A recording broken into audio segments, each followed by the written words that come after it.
Your favorite cousin is back in her love shack.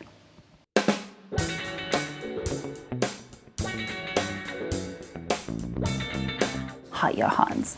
As you can see, I'm back home after my harrowing bear encounter and subsequent stay with the Velveteens.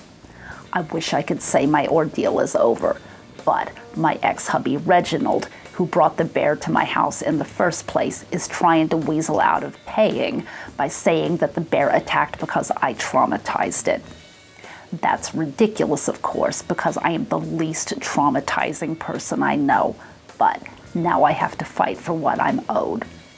It's enough to drive me to the wine, and fortunately I have plenty.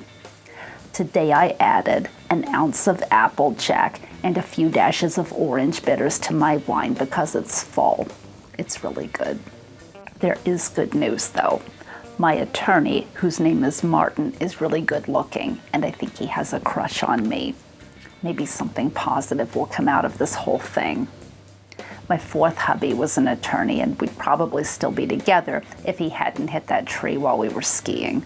It was the second worst vacation ever. So anyway, that's it. Thanks for dropping by. The Velveteens will be back on Thursday with another Liquored Up Live broadcast, but don't worry, I'll see you again real soon.